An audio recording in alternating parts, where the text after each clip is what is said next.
Existe separação entre saúde mental e saúde física?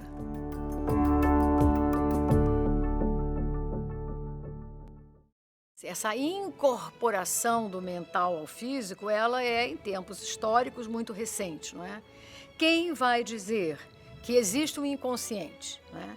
E que o psiquismo do humano é composto no mínimo por duas partes e que a consciência não é a maior parte do nosso psiquismo é inconsciente e que a própria consciência não é senhora no seu castelo, a maior parte das coisas que nós realizamos, lembramos, amamos, não gostamos e nos irritamos, elas têm origem inconsciente. Vai ser Freud.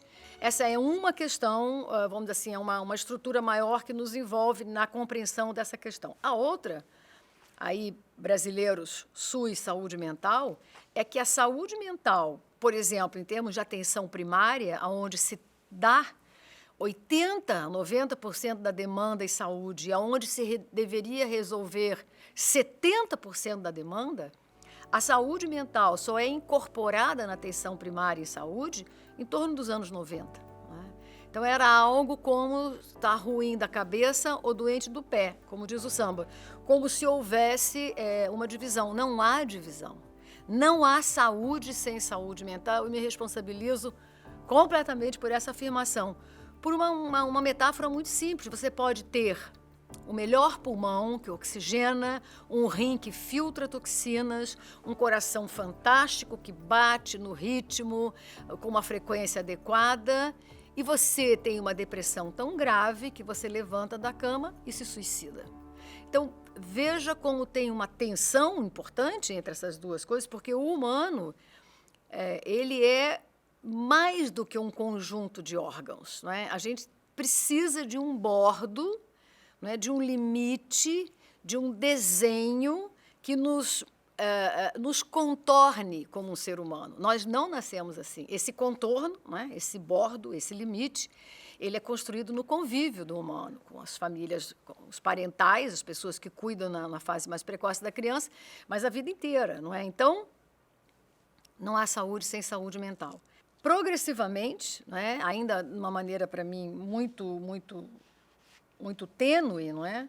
Nós vamos entendendo a importância das questões da saúde mental, embora a nossa sociedade, eu digo sociedade, o coletivo maior, não exatamente o meio acadêmico, a UFMA, ou eu que sou professora universitária, mas a nossa compreensão sobre saúde mental e transtorno mental, ela é muito ruim, ela é muito desorganizada, ela é muito ignorante, no sentido de ignorar, né, de não ter o conhecimento. Então, a gente sabe, não é, que uma pessoa não vai dormir sadia e acorda com uma broncopneumonia tendo que entubar.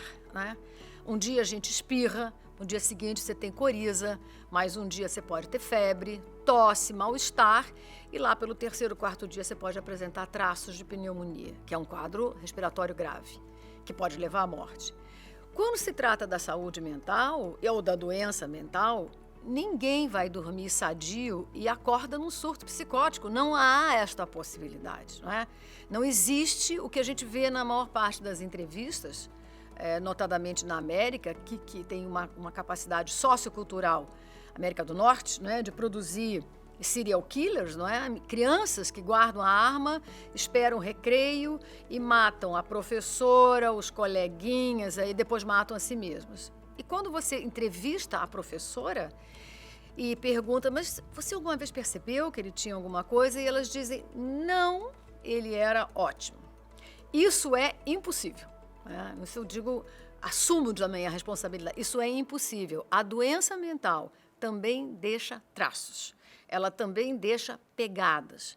As dificuldades de viver, de dormir à noite e ficar acordado de dia, de se alimentar na quantidade certa, nem uma total ausência de alimento e nem uma alimentação compulsiva, não é? A incapacidade ou a capacidade de tolerar a presença do outro, porque não parece, mas a gente precisa tolerar o outro, né? O que ele pensa, o que ele acha, a maneira dele agir, o cheiro dele, as intervenções que ele faz. Isso é um aprendizado do humano que pode, em alguns momentos, fraquejar e que deixa pistas, não é? Porque a saúde mental, as pistas dela São essas, sono, vigília, alimentação, incapacidade de viver em grupo, incapacidade de relacionamento afetuoso, não vou dizer nem amoroso, uma necessidade de ficar sozinho, isso aí para começar a dificuldade. Então você tem um menino que acorda um dia e mata todo mundo, e você pergunta para a professora como ele era. Ele era ótimo. Por quê? Porque ele ficava quietinho, ele sentava, não ficava fazendo bagunça, não tinha amigo. Eu acho que nos falta, não é, diminuir a ignorância em relação a essas questões da saúde mental, que vai vir de braços dados, não é, com a diminuição do preconceito em relação à doença mental, né? Eu, quando atendia pacientes no Rio de Janeiro, no Estúdio de Psiquiatria, eu dizia para eles: mintam.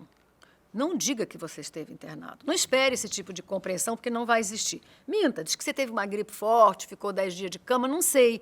Mas não diga, porque não há... Você pode internar para fazer hemodiálise, em que você não tem rim, você precisa fazer hemodiálise 3 vezes por semana, o teu sangue tem que sair do corpo, filtrar numa máquina e voltar. Isso produz no social muita simpatia, muita solidariedade. Se você disser que você teve uma crise emocional, sei lá, como você quiser chamar, e precisou internar, o que você vai ganhar é preconceito, medo de você e uma exclusão progressiva. Então, eu sempre oriento a mentir.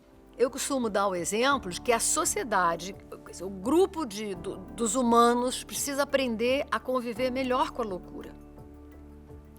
Com a pessoa que vê coisas, com a pessoa que ouve vozes, com a pessoa que não consegue se manter num regime de trabalho assim, porque a loucura é do humano, não é?